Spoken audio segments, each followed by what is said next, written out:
تصميم غريب وظهر شفاف، أنوار روشة في كل حتة، تجربة أداء نظيفة بأندرويد خام تماما. تعالوا نشوف أول موبايل متوسط في مصر من نفسه.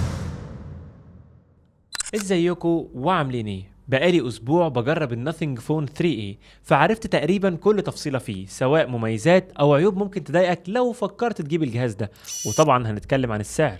بس في البدايه لو اول مره تشوفني ما تنساش اللايك بتاعك الجميل وتشترك في القناه وتفعل زر الجرس عشان يوصلك كل جديد بنزله اول باول. وانا عمر، ويلا بينا على اول ميزه من مزايا الناثينج 3A. طبعا ما ينفعش نبدا مميزات الجهاز ده من غير ما نتكلم عن التصميم او التريد مارك او العلامه المميزه لسلسله ناثينج، وهي الظهر الشفاف. الجهاز تبص له للوهله الاولى كده شكله غريب، اي حد هيشوفه في ايدك هيستغرب وهيحب يمسك الموبايل ده ويقعد يلعب فيه كده، لان فعلا التصميم ده مش بنشوفه اصلا في السوق المصري ومش بنشوفه في عالم الهواتف عامه. ظهر فلات ومستوي، مش قطعه غير كام حاجه كده، اولهم وهي الكاميرا اللي موجوده في الجهاز واللي جاي حواليها اطار بنفس لون الجهاز ولكن بدرجه افتح سنه صغيره تبان انها من المعدن ولكنها من البلاستيك القوي. موجود فتحتين، واحده منهم للمايك اللي هيساعدك اثناء تسجيل الفيديوهات، والفتحه الثانيه هي الفلاش الخاص بالكاميرا. الجهاز ده وزنه 201 جرام وسمكه 8.4 ملم، فوزن مش خفيف والسمك مش نحيف. فلو انت بتحب الموبايلات الخفيفه والموبايلات الرفيعه والسمك النحيف وكده، فلا، الموبايل ده ما تستناش منه كده خالص. هو تخين شويه وحتى وزنه مش خفيف قوي، ولكني اعرف ناس شخصيا بتحب الموبايلات تكون تخينه، عن نفسي لا. ومن قدام الجهاز عليه طبقه حمايه من نوع باندا جلاس، دي شبيهه شويه بالكورنينج جوريلا جلاس 5. طبقه حمايه جيده وهتحميه من الخدوش، ولكن طبعا اول ما تجيب الجهاز ده انصحك تركب سكرين بروتكتور، وهو اصلا بالفعل بيجي عليه سكرين بروتكتور، هتلاقيها متركبه اول ما هتفتحه من العلبه. دي كانت اول ميزه في الجهاز، واللي اقول لكم بصراحه دي كفيله تخلي ناس معينه تشتري الجهاز ده، هو التصميم الروش والعصري. وده ينقلنا لتاني ميزه واللي برضه بتميز سلاسل هواتف ناثينج، هي الجليف لايتس. ودي عباره عن 3 LED ستريبس او 3 لمبات على شكل خطوط من الليد، بتنور وتدي اشكال روشه كده، وممكن تستخدمها كذا استخدام في الجهاز. اولهم واهمهم هو النوتيفيكيشنز، انك تفعلها ان لما يجي لك اي نوتيفيكيشن او اشعار على الموبايل اللمبه دي تنور بشكل معين. وتاني استخدام ممكن تستخدمها كفيل لايت اثناء التصوير بدل الفلاش اللي بيضرب كده في الوش ويصفره. وتالت ميزه تقدر تعمل جليف تايمر، هيخلي لك الجليف ده او اللمبات دي كلها تنور وتبتدي تعمل عد تنازلي كده وتتطفى كأنها شمعه. وفي عندك ابلكيشن اسمه جليف كومبوزر تقدر تنزله وتعمل بقى الرينج تون او الرنه الخاصه بيك، ومش الرنه اللي هي صوت بس، لا، صوت وباترن او نمط للجليف ينور بيه. والمزايا الصغيره دي على قد ما هي تافهه للبعض، ولكن بالنسبه لناس تانية مزايا روشه قوي، تحب تمسك الموبايل وتتمنظر بيه على الناس كده. وتالت ميزه واللي برضو بتكمل الحاجات الروشه الغريبه اللي ناثينج حطها في الاجهزه بتاعتها، وهو الزرار اللي بالاسود اللامع اللي تحت زرار الباور. ما اكدبش عليكم مكانه مش الطف حاجه، كنت دايما بتلخبط وبدل ما ادوس على زرار الباور ادوس عليه فلاقي ريكوردر غريب طلع لي كده، فكان نفسي ان هم يرحلوه لتحت شويه بحيث يبعد عن ايدينا. والسمارت كي ده او الزرار الذكي اسمه اسينشال كي، واللي بينقلك على منطقه او مكان اسمه اسينشال سبيس موجوده في الموبايل. عارف انك ممكن تكون تهت مني ومش فاهم حاجه، خلينا ابسط لك الزرار ده بيعمل ايه بالظبط. ده من الاخر يعتبر نوت ذكيه شغاله بالذكاء الاصطناعي، بتعمل التالي. نفترض مثلا ان انت بتفر في الفيسبوك او مثلا بتتصفح النت ودخلت ويب سايت معين او فتحت صوره معينه على فيسبوك وعجبك حاجه وعايز تسيفها عشان هتنفعك في شغلك، بتعلق ايدك على الاسينشال كي يعمل لك سكرين شوت وفي نفس الوقت يشغل المايك يعمل ريكورد للصوت بتاعك. جربته باللغه العربيه بصراحه ما كانش ادق حاجه، ولكن باللغه الانجليزيه بيعمل بكفاءه تامه. تقول اي كلام او اي نوت عايز تسيبها على السكرين شوت دي وتدوس ضغطتين على الزرار هيحولك للاسينشال سبيس، ودي اللي لما تخش عليها هتلاقي مخزن للسكرين شوتس اللي انت خدتها، وعليها التعليق الصوتي بتاعك متحول كمان بالاي اي لنص مكتوب. ودي تفيد ناس كتير جدا بيحبوا ياخدوا ملاحظاتهم بالصوت مش بالكتابه. ورابع ميزه بتميز برضو الجهاز ده عن اي موبايل تاني في الفئه المتوسطه، هي الاداء الخام والمعالج بتاعه. الجهاز ده قد يكون مش جايب اقوى معالج في الفئه السعريه دي، هو تقريبا جايب نفس المعالج اللي بتيجي بيه اغلب الموبايلات اللي في الفئه، معالج من شركه كوالكوم وهو السناب دراجون 7 اس جن 3، بيحقق حوالي 800 الف نوت اداء تقريبا على انتوتو بنش مارك فيرجن 10. وفي الالعاب لما كنت بفتح لعبه ببجي بلاقي مفتوح بشكل افتراضي ال 90 فريم، 90 فريم ثابتين، الجهاز مش بيسخن جامد، تقدر تعتمد عليه في الالعاب. فكتجربه هاردوير فهي شبيهه باي موبايل تاني في الفئه المتوسطه دي، بل وكمان في موبايلات كتير ارخص منه بتيجي بنفس المعالج ده. المميز هنا ان الجهاز جايب اندرويد خام. احدث اندرويد موجود، اندرويد 15، مع الواجهه الخام تقريبا الكلين النظيفه اللي ما فيهاش اي اعلانات ولا برامج مثبته تلقائيا. اول ما تجيب الجهاز تلاقيها موجوده، مفيش اي حاجه. تمسك الجهاز ما تلاقيش غير البرامج الخاصه بجوجل، الناثينج او اس 3.1 او 3.1. واجهه زي ما قلت لكم خام، ما فيهاش اي حاجه خالص، سريعه جدا جدا جدا جدا من هنا للصبح. الواجهه ما فيهاش اي تهنيج، مفيش اي تسقيط فريمات في الانيميشن، مفيش اي حاجه خالص. هي فعلا ما فيهاش حاجه، وفيها الحاجات البدائيه اللي تحتاجها. يعني فيها جيم مود يشغل لك الفريمات وانت بتلعب، يحسن لك شويه الالوان، دعم لمده 3 سنين من تحديثات النظام و6 سنين من تحديثات الامنيه. فيعني لو انت شخص عملي او شخص مهتم بالاداء فقط، عايز اداء خام سلس، مش عايز تهنيجات، مش عايز اعلانات، مش عايز اي حاجه، فالواجهه الخام دي هي الخيار الممتاز بالنسبه لك. لكن بتحب بقى الواجهات الروشه والملونه واللي مليانه فيتشرز واي اي هنا وهنا والكلام ده كله، فاستنى معايا لجزء العيوب اللي هنتكلم فيه برضو عن عيوب الواجهه دي. خامسا، شاشه الجهاز ده هي 6.77 بوصه من نوع اموليد، الوانها مشبعه وجميله قوي قوي قوي، مع دعم ال HDR10 بلس، يعني محتوى نتفليكس بقى وابل تي في هتقدر تشغله بالتباين والدايناميك رينج الجميل بتاعهم. فالمشاهده المحتوى والكلام ده كله الشاشه دي مش هتزعلك تماما، بالاضافه لان السطوع التلقائي تحت شاشة الشمس للشاشة دي بيوصل ل 3000 نتس او 3000 شمعة، ولكن السطوع الفعلي حوالي 1300 نتس او 1300 شمعة، وده كافي جدا لمشاهدة اي حاجة بالنهار او في ضوء الشمس المباشر. تصفح بقى الفيسبوك، شغلك دايما في الشارع وفي الشمس وبالنهار، فما تقلقش ان السطوع هنا ممتاز جدا جدا جدا. بالاضافة البي دبليو ام بتاع الشاشة دي 2160 هرتز، وده اللي بيحمي عينك من الاجهاد لو بتستخدم الموبايل لفترات طويلة في الضلمة او في الاضاءات المنخفضة، ودي ميزة مش كل الشركات بتضيفها، خصوصا للناس اللي بتصدع في الاضاءات المنخفضة لما تستخدم الموبايل. الشاشه دي لا يعيبها سوى الاستحواذ اللي بيوصل ل 88% من الواجهه الاماميه للجهاز، فهتلاقي حواف سيمتريه اللي فوق زي اللي تحت، اليمين زي الشمال، شكلها مش الطف حاجه خصوصا مع سمك الجهاز التخين والشاشه العريضه، فمتضايق ايحاء ان شكل الشاشه مش حلو، مع ان الاستحواذ 88% ده يعتبر اعلى من جهاز زي الجالاكسي الاي 56. بس الحقيقه تتقال، في الفئه دي بنشوف موبايلات كتير بتيجي باستحواذ بيوصل ل 90% و90.5 كمان في الفئه السعريه دي. سادسا، واللي بيكمل تجربه المشاهده، هي السماعات او الاستيريو سبيكرز الموجوده في الجهاز. الصوت في الموبايل ده عالي جدا جدا جدا جدا، صوت محترم قوي في الفئه السعريه دي، صوت عالي وواضح كده مش مزعج. سابع ميزه، الجهاز بيدعم كافه المستشعرات الموجوده، بيدعم الان اف سي او تقنيه الدفع اللا تلامسي، في بروكسيمتي سنسور حقيقي هنا او مستشعر مكالمات هاردوير مش سوفت وير وبيعمل بكفاءه تامه، وعندك مستشعر بصمه صاروخي اداؤه سريع جدا جدا جدا، مع الواجهه الخفيفه اللي ما فيهاش انيميشنز اصلا توجع الدماغ، ففتح الموبايل سهل جدا جدا، والبصمه ما غلطتش ولا مره اثناء استخدامي. مع كمان استقبال شبكات في الموبايل ده جيد جدا الحقيقه، مقبول على الفئه السعريه دي، مش الافضل ولكنه جيد جدا ويتحط في المميزات. تامن ميزه هي تجربه الكاميرات والتصوير. الجهاز ده بيجي بثلاث كاميرات في الظهر، اول سنسور وهو الرئيسي وبدقه 50 ميجا بكسل واللي فيه او اي اس او مثبت بصري. تاني سنسور وده الاهم بالنسبه لي اللي بدقه 50 ميجا بكسل الخاص بالتليفوتو او التقريب، واللي يقدر يعمل لك 2 اكس اوبتيكال زوم، وما اكدبش عليكم السنسور ده كان ممتاز ممتاز ممتاز في تصوير البورتريهات. والسنسور الاخير 8 ميجا بكسل خاص بالالترا وايد. بالنسبه للصور اللي بتطلع من السنسور الرئيسي للجهاز فهي بتطلع مشبعه مليانه الوان، الاتش دي ار او الدايناميك رينج بتاعها مظبوط، كونتراست جميل.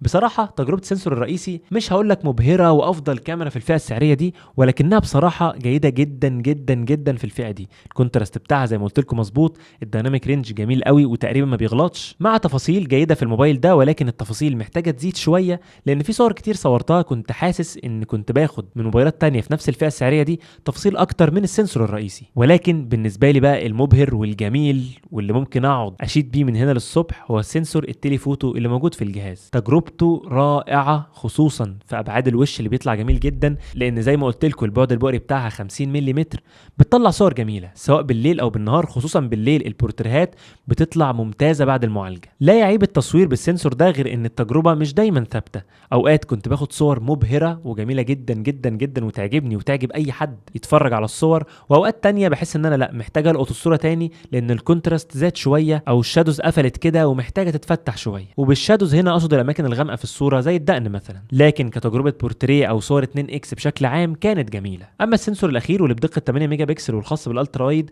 فده اللي ما ابهرنيش قوي الحقيقه، مش افضل كاميرا الترا وايد في الفئه السعريه دي، تفاصيلها قليله شويه ولكن يعتمد عليها بالنهار وفي الاماكن المفتوحه. اما الاماكن المقفوله والاضاءات المنخفضه شويه فهتلاقي بقى النويز بدات تظهر والتفاصيل تروح. وبالنسبه لتصوير الفيديو فالجهاز ده بيدعم تصوير فيديو لحد 4K 30 فريم في الثانيه زي اغلب اجهزه الفئه السعريه دي. لوك الفيديوهات اللي بتطلع من الموبايل ده الوانها لذيذه، ولكن محتاجه بقى شويه تعديل، تزود لها سنه ساتوريشن على شويه كونتراست عشان الفيديو يطلع حيوي كده وما يبانش اكنه ممسوح. واخيرا الكاميرا السيلفي في الجهاز ده هي بدقه 32 ميجا بكسل، تجربتها متوسطه جدا الحقيقه. الصور بتطلع من الكاميرا دي من حيث العزل او السكين تون ولون البشره جيده جدا ويعتمد عليها، ولكن من حيث التفاصيل فهي مش افضل حاجه، خصوصا في الاضاءات المتوسطه والاضاءات المنخفضه. هتلاقي شويه الكونتراست والتفاصيل في الصوره مش اقوى حاجه، ولكن الكاميرا السيلفي كده في العموم تجربتها جيده، اديها 7 من 10. تاسع ميزه وهي الميزه الاخيره في الجهاز ده هي البطاريات والشحن في الموبايل. بطاريه الجهاز هي بسعه 5000 ملي امبير اور، صحيح مش اعلى سعه دلوقتي، بقينا نسمع 6000 وسيليكون كربون وحوارات كتير، ولكن هنا الشركه لسه متمسكه بالبطاريه العاديه ال 5000 ملي امبير اور،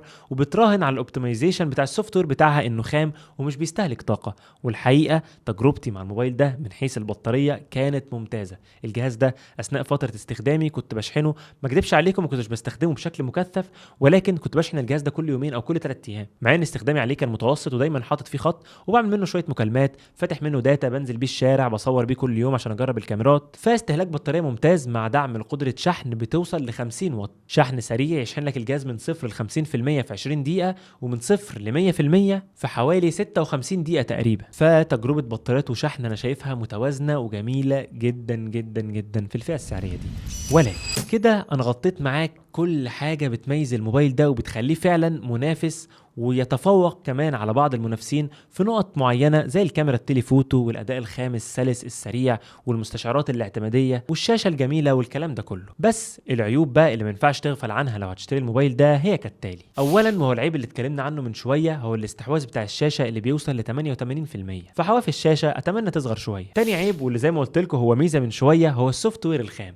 السوفت وير الخام ده على قد ما هو سريع سلس بيوفر لك تجربه خاليه من الاعلانات ونظيفه كده، ولكن مشكلته انه ممل، شكله ممل. في ناس كتير عمليه جدا ما بيفرقش معاها الكلام ده، وما بيفرقش معاها بقى الالوان والانيميشنز في الواجهه والاي اي فيتشرز اللي في كل حته، ولا يقدروا يعملوا كاستمايزيشن ويعدلوا على الواجهه بتاعتهم. هنا لا، واجهه خام معموله للشغل التقيل وانها تستحمل سنين من غير تهنيج، فمش هتلاقي فيها البهرجه والروشنه دي. تالت عيب وهي ذاكره التخزين اللي من نوع UFS 2.2. حاليا في الفئه السعريه دي بقينا نشوف اجهزه كتير بتيجي بذاكره تخزين من نوع UFS 3.1، ودي ذاكره تخزين اسرع في فتح التطبيقات، اسرع في فتح الالعاب والكلام ده كله.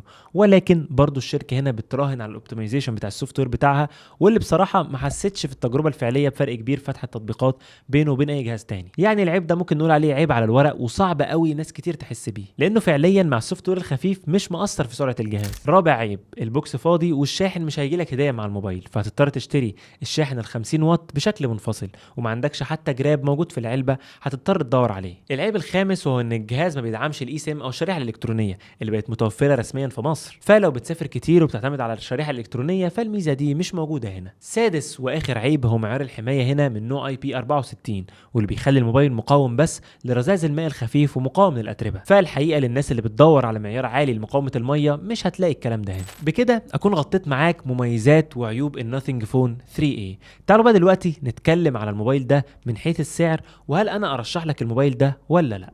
بصوا بقى، عشان موضوع السعر ده عامل لخبطه كتير جدا واتكلمت فيه مليون مره هنا وعلى فيسبوك. الجهاز ده نزل رسميا والوكيل الحصري ليه في مصر هنا هي رايا، واللي منزلين الجهاز ده بضمان 2 سنين، وده كلام يحترم الحقيقه، مع كمان ضايفين امكانيه انك تقدر تقسط الموبايل ده على 12 شهر بتريبل زيرو، زيرو فوائد، زيرو مقدم، زيرو مصاريف اداريه، فده كلام جميل برضه. للي ما يعرفش، فالنسخه اللي معايا دي هي النسخه ال 128 جيجا مساحه تخزين و8 جيجا بايت رام، واللي سعرها في مصر كاش 23670. اما لو هتشتري الموبايل ده بالتقسيط فالقسط الشهري هيكون حوالي 1970 جنيه. النسخه بقى ال 256 جيجا و12 جيجا بايت رام دي بكام بقى؟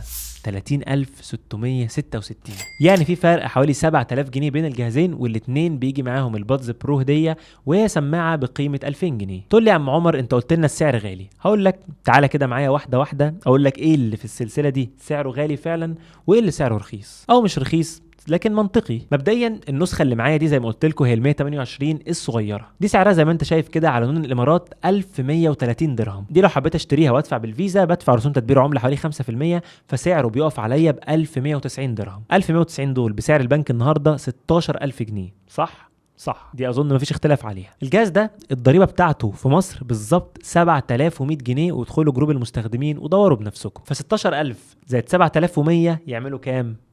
قالتك كده الجميله واحسب معايا 23100 جنيه بالظبط. ده سعر ارخص نسخه لل 128 جيجا في الامارات. اما النسخه اللي 256 جيجا دي سعرها 1400 درهم، وباضافه ال 5% تدبير العمله فهيبقى حوالي 1470 درهم بالمصري، حوالي 19800 جنيه. ولو ضفنا ال 7100 الضريبه هتلاقي سعره حوالي 26900، يعني في فرق 4000 جنيه كاملين عن سعره هنا في مصر. بس الفرق بيننا وبينهم ان الضمان عندنا سنتين، هناك سنه واحده بس، فانت بتدفع 8 سنه زياده ضمان، وفي نفس الوقت التقسيط بتاع حالا. تقول لي يا عم عمر مش انت قلت لنا السعر مش عاجبك؟ ويقول لك بصراحه انا لسه عند رايي النسخه ال 256 جيجا انا لسه شايف ان سعرها غالي شويه، 4000 جنيه عن سعر الامارات لسه فرق كبير، ومش لاقي له الصراحه مبرر. ولكن النسخه ال 128 جيجا هي تقريبا سعرها في الامارات 23100 عندهم هناك، عندنا هنا 23600 مع كمان سنه اضافيه في الضمان، سنتين يعني عندنا. فالنسخه دي سعرها منطقي وسعرها جميل زي سعر الامارات بالظبط، فمش تحتاج تشتريه من بره. اما ال 256 فانا قلت لكم رايي. طب يا عم عمر يعني ترشح لنا الموبايل ده ولا لا؟ هقول لك من الاخر، انت شخص نفسك تجرب موبايلات ناثينج، الموبايلات الشفافه الروشه اللي حقيقي فعلا بتخطف عين اي حد بيتفرج عليها، لان ده تصميمات زي ما قلت لكم مش متعودين نشوفها اصلا. في ناس كتير ما شافتش ناثينج دي حتى على النت، فبتنبهر اول ما تشوف موبايل بالشكل ده وبالظهر الشفاف. بتدور على موبايل عملي سلس، اداؤه خام، ما فيهوش اي بقى اعلانات ولا باجز في السوفت وير، تجربه العاب جيده وكاميرات ممتازه بكاميرا تيليفوتو في الفئه السعريه دي، كلام ممتاز. فتوكل على الله. ولكن في النسخه ال 128 جيجا ده رايي الشخصي. اما ال 256 جيجا وزياده بقى 4000 جنيه وبنتكلم في 30600، فلا ده كده فئه سعريه تانية ليها فيديو ترشيحات لوحدها، لان الموبايل كده نط من الفئه اللي هي فئه ال 20000 جنيه لل 30000 جنيه، فهنا فوق في وحوش تانيين هنتكلم عنهم ان شاء الله في فيديو الترشيحات. فالنسخه ال 128 جيجا هرشحها لك. وفي النهايه ده كان رايي الشخصي، المهم رايك انت اكتبوا لي تحت في التعليقات، قول لي رايك في الفيديو في تسعير النسخه ال 128 جيجا وال 256 جيجا من الجهاز. وانا عمر واشوفك في فيديو جديد، سلام.